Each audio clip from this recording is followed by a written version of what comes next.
En este tercer y último vídeo nos vamos a dedicar a estudiar las dos últimas letras de la regla mnemotécnica que ya conocemos, la H de hipertrofia y la I de isquemia. En primer lugar vamos a recordar cómo es la despolarización normal de las aurículas. Las aurículas se descomponen en dos vectores de despolarización, que es el correspondiente a la aurícula derecha, que va hacia adelante y hacia abajo, y el de la aurícula izquierda, que va a la izquierda y hacia atrás. Lógicamente, como el nodo sinusal está en la aurícula derecha, es la aurícula derecha la que se va a despolarizar primero.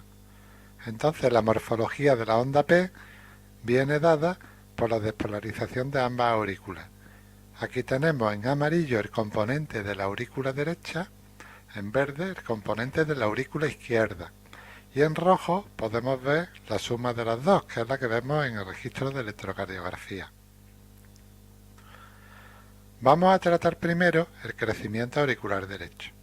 En el crecimiento auricular derecho predomina la despolarización de la aurícula derecha, lógicamente. Esto afecta a la primera porción de la onda P y da un incremento en la altura de la misma. Por eso aquí vemos la onda P en rojo mucho más alto de la onda P normal. El eje P está desviado hacia la derecha más de 60 grados. Hay un aumento del voltaje. Este aumento del voltaje que ya hemos descrito suele ser mayor de 2,5 milímetros. La onda P tiene una morfología acuminada.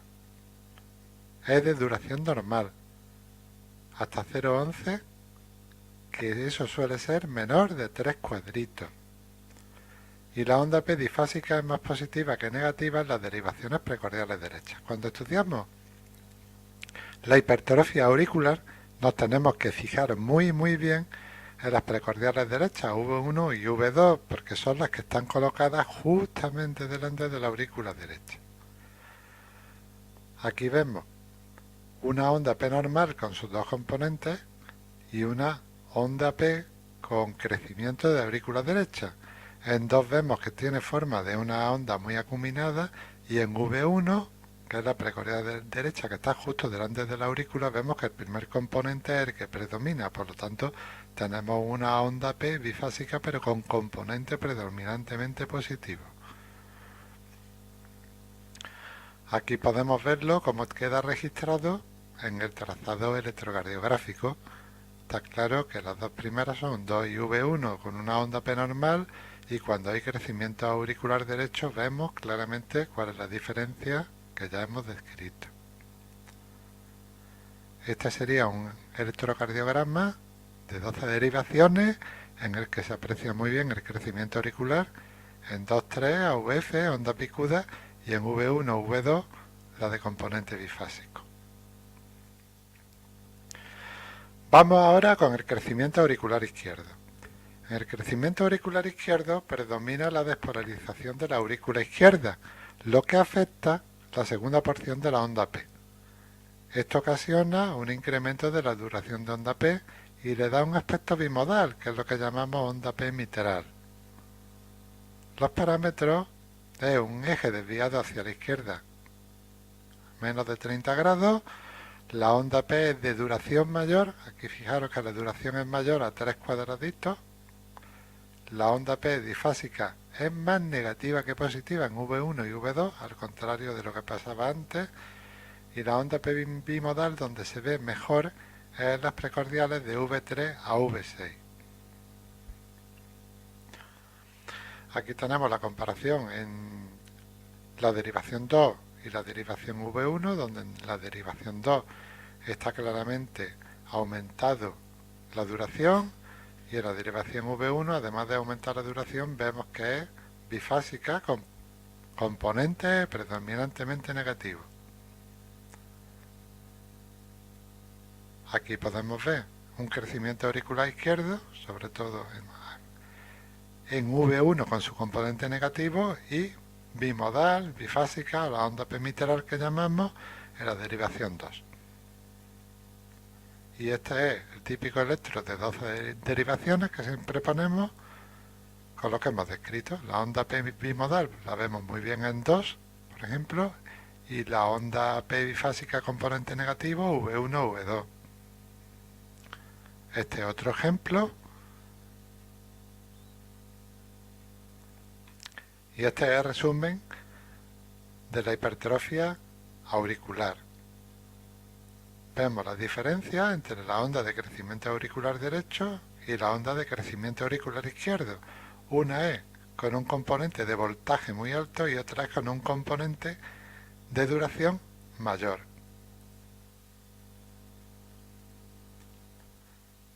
Una vez que hemos visto las aurículas, vamos a ver crecimiento ventricular. Se entiende de manera indistinta hipertrofia o dilatación. Por lo general, el crecimiento auricular es debido a dilatación, pero a nivel ventricular la dilatación obedece a una sobrecarga diastólica o de volumen, y la hipertrofia a sobrecarga sistólica o de presión. Las derivaciones que vamos a tener en cuenta predominantemente para ver crecimiento ventricular son las precordiales, de V1 a V6. Ahí tenéis la morfología, pero ahora la vamos a explicar en más detalle. Los componentes de la despolarización ventricular que dan lugar al complejo QRS son, en primer lugar, el componente de despolarización del tabique, en segundo lugar, al de pared libre, que es el que da la onda R que vemos ahí tan grandota en V5 o V6, y al final hay un tercer componente que es la parte de la base del tabique interventricular, que es lo que da la onda S en V5 V6 o una onda S grande que vemos ya en V1 o V2. Esta es la morfología normal. Y esto da lugar a unas derivaciones precordiales normales, como las veis ahí, que V1 y V2 son negativas, V3 y ya V4 se hace bifásica y V5 y V6, los QRS, son claramente positivos. Estas son las derivaciones precordiales normales. Aquí lo volvemos a ver, la morfología que tienen normalmente las derivaciones precordiales. En V1 el componente negativo predomina la S y en V5 V6 es predominantemente muy positivo, siendo isodifásico, componente positivo y negativo, en V3 y V4. Vamos a ver ahora qué ocurre cuando hay un crecimiento ventricular izquierdo. El primer parámetro de crecimiento ventricular izquierdo es el eje desviado a la izquierda.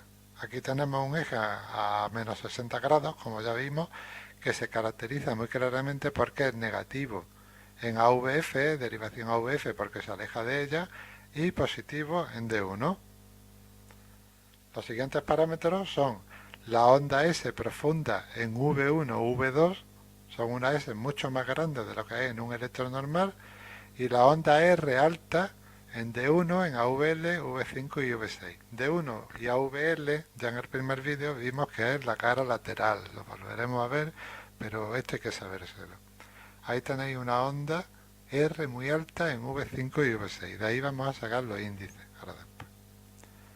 Otro parámetro es la levorotación. La levorotación consiste en aparición de una onda Q en la derivación 1 y de una S en 3. Se llama también rotación antihoraria. Los índices más conocidos de crecimiento ventricular izquierdo es el índice de Lewis, que es la suma de R1 más S3 restándole S1 más R3. Lo dejo ahí para que los calculéis. El índice de Lewis debe ser mayor de 17 milímetros para decir que es parámetro de crecimiento ventricular izquierdo. Y otro índice mucho más conocido es el índice de Sokolov, que este es que si la onda R en V6 más la onda S en V1 o V2 suman más de 35 milímetros, decimos que es índice de Sokolov positivo. Lo dejo ahí también para el vídeo y lo calculáis tanto este como el de Lewis. El siguiente parámetro es el de sobrecarga hemodinámica. La sobrecarga hemodinámica es una onda T que se hace negativa.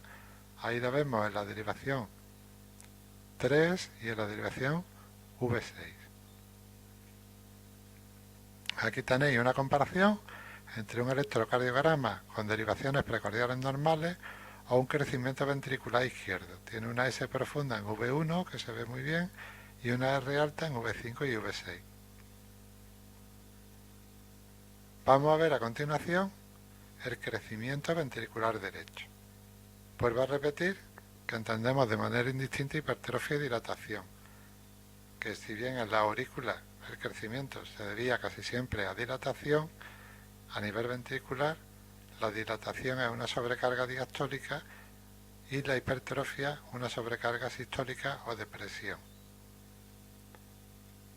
Recordamos los tres componentes para tenerlos en mente cómo se van a desviar ahora en el crecimiento del ventrículo derecho.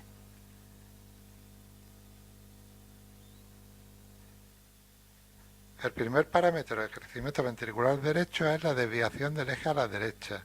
¿Qué es lo que tenemos cuando el eje se desvía a la derecha? Por ejemplo, este que está a más 150 grados.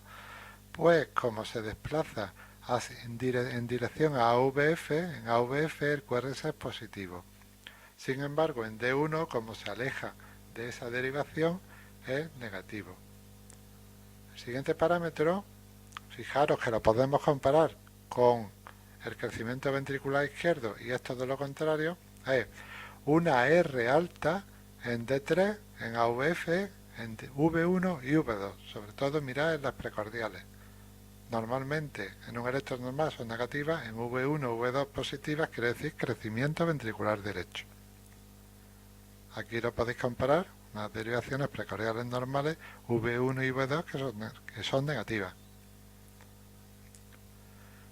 El siguiente parámetro son la onda S en D1 y la onda S en 1 con la Q en 3 es lo que llevamos dextrorrotación, rotación horaria, y es un parámetro muy conocido en el caso, por ejemplo, de tromboembolismo pulmonar. El electrocardiograma típico es el patrón S1, Q3, T3. En índice voy a dar aquí el índice de Cabrera, que es mayor de 0,5. El índice de Cabrera es el cociente entre la onda R dividido por la R más la S.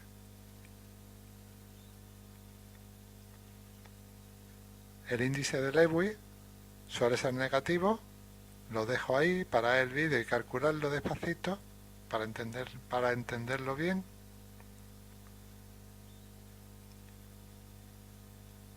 Y la zona de transición está desviada a la derecha. Esto quiere decir que si sabemos que los complejos QRS son isodifásicos en V3, V4 en el electro normal, aquí se nos van hacia la izquierda en el crecimiento ventricular derecho. La sobrecarga hemodinámica la podemos comprobar en el punto 8 con una onda T negativa que es asimétrica. Tenerla muy en cuenta para diferenciar esta simetría, es la que nos va a dar la diferenciación cuando haya isquemia. Ahí tenéis un ejemplo de derivaciones precordiales normales y de derivaciones precordiales con crecimiento ventricular derecho. Fijaos que R más alta tiene en V1 y V2. Y una vez visto el crecimiento, hipertrofia de las cuatro cavidades, vamos a pasar a relatar la isquemia. En primer lugar, hay que recordar que el potencial de acción normal en la despolarización en el subendocardio es mayor que el potencial de acción del subepicardio. Por este motivo, en un electrocardiograma normal, la onda T suele ser positiva. Ahí podéis ver cómo el subendocardio dura un poquito más que el subepicardio. Esto es lógico porque el riego coronario entra desde fuera, entra desde el subepicardio, donde primero llega el oxígeno es ahí, fisiológicamente. ¿Qué ocurre en la isquemia subendocárdica? En la isquemia subendocárdica, el potencial de acción del subendocárdico se prolonga y esto ocasiona que la onda incremente su tamaño y observamos una T alta y picuda y derrama simétrica. Lo veis ahí muy bien. Si la isquemia es subepicárdica, el potencial de acción subepicárdico se prolonga, igual o supera al potencial de acción del subendocardio, y en el electro lo que tenemos es una onda T plana o una onda T invertida y de rama simétrica. Recordad que esta T es simétrica, es diferente a la que veíamos anterior.